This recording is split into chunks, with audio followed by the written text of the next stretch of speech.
दोस्तों नमस्कार। आज इस वीडियो के अंदर दो राज्य के अंदर दो घटनाक्रमों के बारे में चर्चा करेंगे और ये दोनों जो घटनाक्रम हैं वो बीजेपी के लिए नुकसानदायक है, यानी कि इससे बीजेपी को बहुत तगड़ा वाला एक तरीके का झटका लगा है। वहीं दूसरे तरफ जो इंडिया अलायंस है और जो कांग्रेस पार्टी है उसको फ़ायदा हुआ है, उसको लाभ हुआ है। दो राज्य हैं, महाराष्ट्र और दूसरा हरियाणा। सबसे पहले हम लोग बात करेंगे महाराष्ट्र को लेकर के। महाराष्ट्र जो कि एक भारतीय राजनीति के अंदर एक बहुत ही महत्वपूर्ण स्थान रखता है और कहते हैं कि देश की, हिंदुस्तान का आर्थिक राजधानी जो है वो मुंबई में है, जो कि महाराष्ट्र में है। और वहाँ पर लोकसभा के लिए 48 सीटें आती हैं, जो कि उत्तर प्रदेश के बाद है ना, हिंदुस्तान में सबसे अधिक जो लोकसभा के सीटें हैं वो उत्तर प्रदेश से आती हैं 80, और उत्तर प्रदेश के बाद से ये जो सेकेंड हाईएस्ट है वो महाराष्ट्र से ही है, जो कि 48 होता है, 48 होता है। अब इंडिया अलायंस जब से बना तब से लेकर के महाराष्ट्र में सीट शेयरिंग को लेकर के जो पार्टनर्स है वहाँ पर महाराष्ट्र के अंदर, महाविकास आघाड़ी के जो पार्टनर्स हैं उनके बीच थोड़ा सा गतिरोध चल रहा था, कुछ चीज़ों को लेकर के पेच फंस रहा था। लेकिन उन सभी गतिरोधों को और उन सभी उलझनों को सुलझा लिया गया है और फाइनली जो है वो सीट शेयरिंग का फार्मूला फिक्स हो गया है और सीट शेयरिंग की एक जो औपचारिक घोषणा होती है वो कर दी गई है, संपन्न कर दी गई है। और उस फार्मूला के अनुसार आपको मैं बताऊंगा यहाँ पे कि जो शिवसेना, उद्धव ठाकरे की जो शिवसेना है उसको, चूँकि वो बड़े प्लेयर हैं महाराष्ट्र की राजनीति में, सबसे एक तरीके से कहे कि बड़े भाई कह लीजिए या कुछ भी समझ सकते हैं, तो उनको सबसे अधिक सीट दी गई है, 21 सीटें। ठीक है। इसके बाद जो इंडियन नेशनल कांग्रेस है उसको 17 सीटें दी गई है और जो शरद पवार साहब की जो एनसीपी है उसको 10 सीटें दी गई है। और ये जो है औपचारिक ऐलान हो चुका है। कुछ सीटें थी ऐसी, मुंबई की कुछ सीटें, साउथ मुंबई की और सांगली वगैरह कुछ ऐसी सीटें थी जिसको लेकर के गोदी मीडिया के जो न्यूज़ चैनल्स हैं वो ये प्रोपेगेंडा चला रहे थे कि बात नहीं बन रही है ना, सीट शेयरिंग नहीं हो पाएगा। लेकिन उन सभी मुद्दों को सुलझा लिया गया है और कहते हैं ना कि जब आप एक बड़े उद्देश्य के लिए काम कर रहे हैं, है ना, तो आपको छोटी छोटी कई सारी चीज़ों को सेक्रीफाइस करना पड़ता है। और इन सबको पता है, चाहे वो उद्धव ठाकरे साहब हों, शरद पवार साहब हों, अब कांग्रेस है, राहुल गांधी हैं, मल्लिकार्जुन खड़गे साहब हैं, इन सभी लोगों को पता है कि हम लोग एक बहुत बड़े उद्देश्य के लिए काम कर रहे हैं और 2024 का जो लोकसभा का चुनाव है वो कितना अहम चुनाव है ये सबको पता है।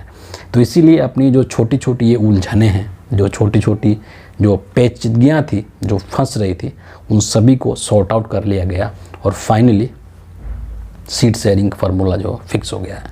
दूसरी तरफ महाराष्ट्र के अंदर बीजेपी की स्थिति बहुत अच्छी नहीं है ना। जिस तरीके का रिपोर्ट निकल करके सामने आ रहा है तो वहाँ पर एक ऊहापोह की स्थिति है ना। चाहे वो अजित पवार हो जो कि शरद पवार से टूट करके वो अलग हुए हैं और बीजेपी में शामिल हो गए हैं, उनकी जहाँ बात हो, या फिर जो मुख्यमंत्री है वहाँ के अभी एकनाथ शिंदे, उनकी बात हो, बीजेपी की जो बात हो, तो ऐसा लग रहा है कि इनका आपस में एक तारतम्य नहीं बैठ पा रहा है, आपस में तालमेल नहीं बैठ पा रहा है। और इसीलिए ऐसा माना जा रहा है कि महाराष्ट्र के अंदर बीजेपी की स्थिति नाजुक है, थोड़ा डावाडोल है और इनको वहाँ पर नुकसान होने वाला है, बहुत भयंकर तरीके से नुकसान होने वाला है। क्योंकि जिस तरीके से दिल्ली के अंदर मोदी जी ने जो किया, केजरीवाल साहब को जेल में डाल करके, जिस तरीके से झारखंड में किया हेमंत सोरेन को जेल में डाल करके, और इससे क्या हुआ कि जो लोगों की सिंपैथी है वो उधर हेमंत साहब के साथ गए, इधर केजरीवाल साहब के साथ गए। तो उसी तरह से महाराष्ट्र के अंदर जो उद्धव ठाकरे के साथ जो मोदी जी ने किया, जिस तरीके से उनकी पार्टी को तोड़ लिया गया, उनका पार्टी एक तरीके से उसको बिखेर दिया गया है ना, एकनाथ शिंदे के माध्यम से उनको मुख्यमंत्री के पद से हटना पड़ा, इस्तीफा देना पड़ा। तो उन सभी चीज़ों को लेकर के वहाँ के जो लोग हैं उनका जो चुनाव चिन्ह है उसको कैसे दे दिया गया, इसमें राज्यपाल ने कितनी गलत तरीके से अपनी शक्तियों का इस्तेमाल किया, ये सारी जो चीज़ें हैं, इन सब चीज़ों को लेकर के मोदी जी ने सरकार तो बना लिया, लेकिन जो मराठा मानुस है, जो महाराष्ट्र के लोग हैं, उनके दिलो दिमाग में आज भी उद्धव ठाकरे ही हैं। उनके दिलो दिमाग में एकनाथ शिंदे नहीं है, अजित पवार नहीं है, ठीक है। तो इसीलिए महाराष्ट्र के अंदर मोदी जी की स्थिति नाजुक है और वहाँ पर इंडिया अलायंस की स्थिति बहुत ही मजबूत है और चुनाव के अंदर इंडिया अलायंस बहुत बेहतरीन परफॉर्मेंस करने जा रही है।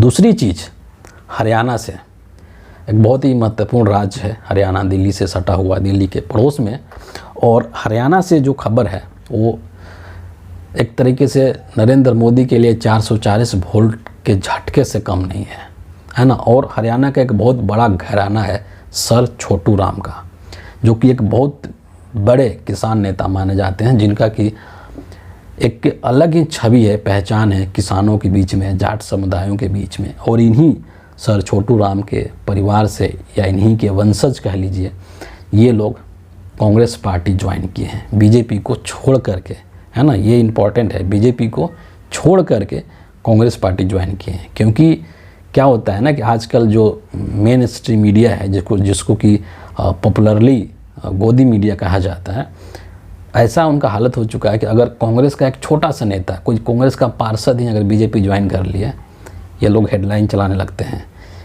कि लोकसभा चुनाव से ठीक पहले कांग्रेस को बड़ा झटका, ठीक है।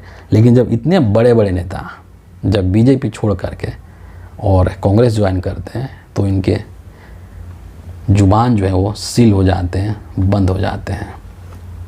सबसे पहले मैं आपको बता दूं कि आज जो है जो वीरेंद्र सिंह है, उन्होंने न सिर्फ अकेले बल्कि अपनी पत्नी के साथ और काफ़ी संख्या में अपने साथियों के साथ वो कांग्रेस पार्टी ज्वाइन की हैं।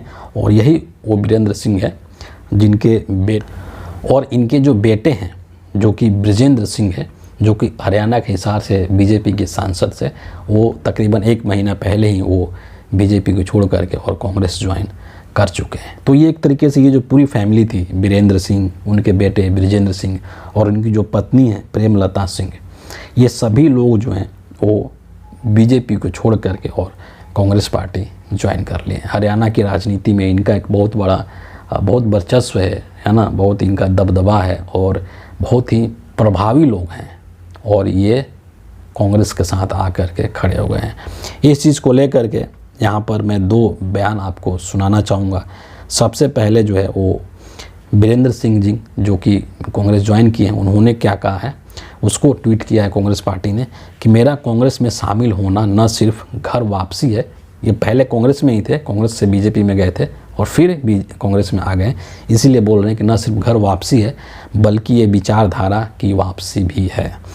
मैं तो ये बात इसलिए कह रहा हूँ क्योंकि मैंने मान्यताओं को निभाया है। देश में नेताओं के लिए व्यवहारिक रूप से कुछ गरिमा व मान्यताएं हैं जिन्हें निभाना चाहिए, क्योंकि मान्यताओं को निभाने से ही हमारा देश मजबूत होगा। ये वीरेंद्र सिंह का कहना है।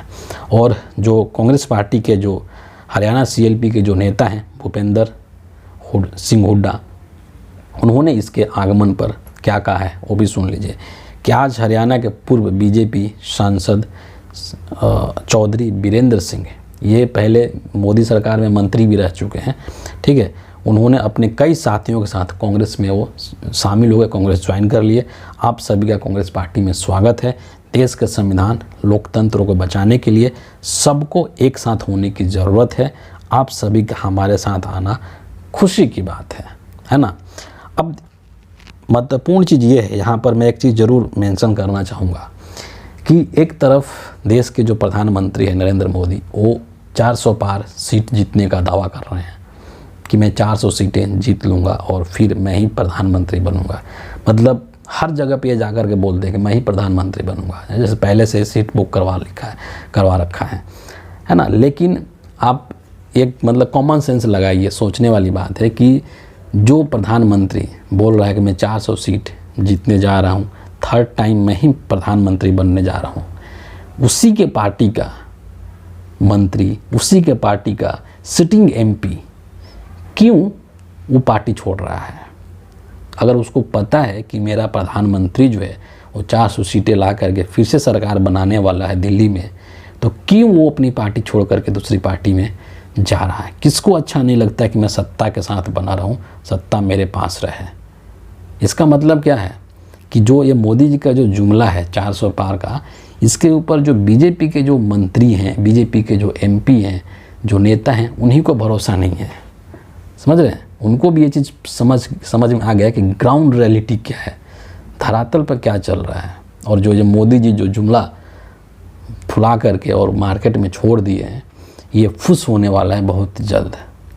और इसीलिए ये तो हरियाणा का मैंने एग्जाम्पल दिया, ऐसे कई सारे लोग हैं बीजेपी के अंदर जो कि बीजेपी को छोड़ करके और कांग्रेस ज्वाइन कर रहे हैं या कोई और पार्टी ज्वाइन कर रहे हैं। क्यों कर रहे हैं?